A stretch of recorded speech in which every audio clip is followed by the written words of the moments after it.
Hey guys, Andy at Back on Adventures here in Essex Park, Colorado, ATV and Jeep Rental Company. A while back I did a video on buying Polaris RZRs from a rental company, specifically companies that have the adventure rental program.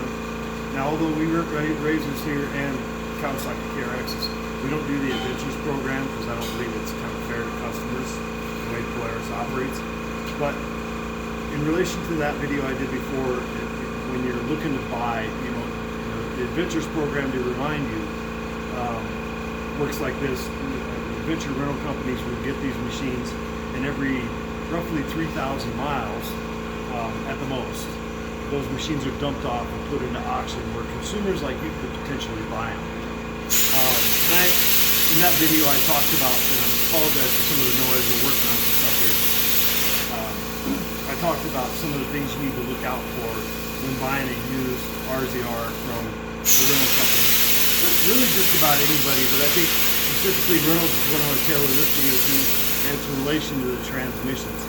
And I guess I'm not sure there's anything you can really do to check it when you're looking to buy, except for just making sure that shifting is really tight.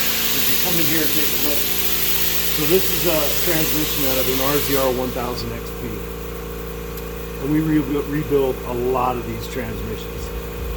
This particular transmission was just rebuilt about 300 miles ago. And here I am rebuilding it again. Because it's a rental machine. Because people that don't know how to ride, and even some new owners, they don't know how to shift their machine properly. And I'm not talking about just shifting on the move. That definitely can be a problem. But making sure it's engaged. When you first engage it into high or low, you don't just smack on the throttle really hard with a Polaris. You need to make sure it's engaged. Now, I'm going to show you how this transmission works. This is your third stage piece of the transmission, which goes right here. And I've talked about that in that video, that this bearing is a culprit for always going bad. In this particular case, it's not bad.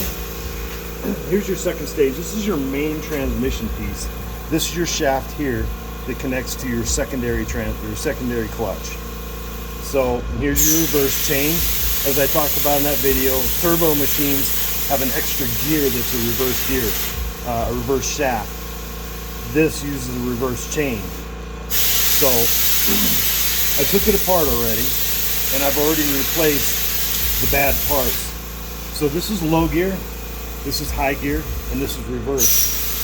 And in this particular transmission, after just a few hundred miles of customer use, this low gear was bad and this engagement dog was bad. And here are the bad parts. And I'll explain how they work. So you see how this engagement dog attaches to this low gear when it's engaged.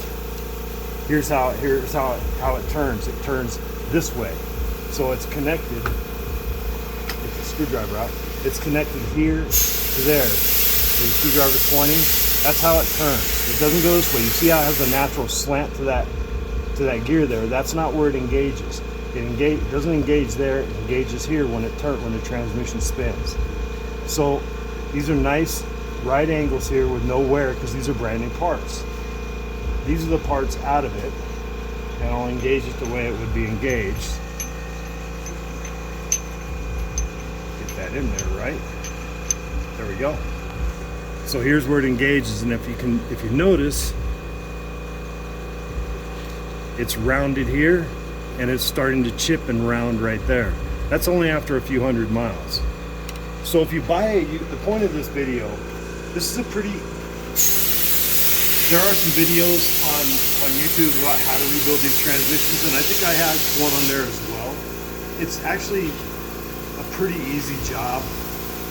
Getting it all apart into this point, this place, took me 20 minutes. It's getting it out of the machine. It takes about a half a day or so, a few hours, and a few hours getting it back in.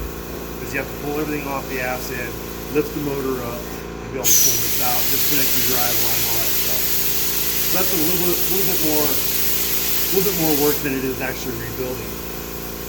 So from this point, all I really have to do is connect this reverse chain in here and then strip it all back together. Case back on top, new new RTV on here, and it'll all be taken care of. You need gears and this engagement dog, and a new bearing is what I had to do to be able to do this job. And you're probably talking about $175 in parts. So it's just something you want to look at again if you're going to buy a used machine. I don't know, you may not be able to really tell that, but the best way to be able to, the best chance you'll have to be able to see if there is a problem is shift it into high range when you first get in. Touch that throttle a little bit. If it isn't engaged, you got one or two problems. Either that shift cable is stretched a little bit, needs some adjustment, which a high mile machine, that's going to be a given. If it grinds a little bit like that, it's either going to be that shift cable or it's got this issue with the high range gear.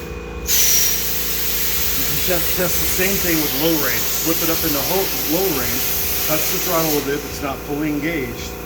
You know, if it grinds or whatever, like it's not engaging, again, you have a shift cable issue that needs to be adjusted, or you have this particular issue here.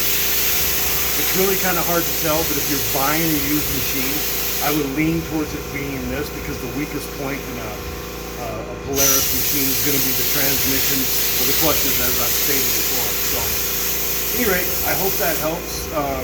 If you need, like I say, if you need to learn how to do any of this stuff to your machine or a machine you're going to buy, there's plenty of YouTube videos out there about how to rebuild these transmissions, and it's really simple. You don't really need any specialty tools or anything. You just need to have the work ethic to take it out of the machine and put it back in is really what it comes down to. So if you have any questions or comments, just leave them down below. Thanks for watching. Have a good day.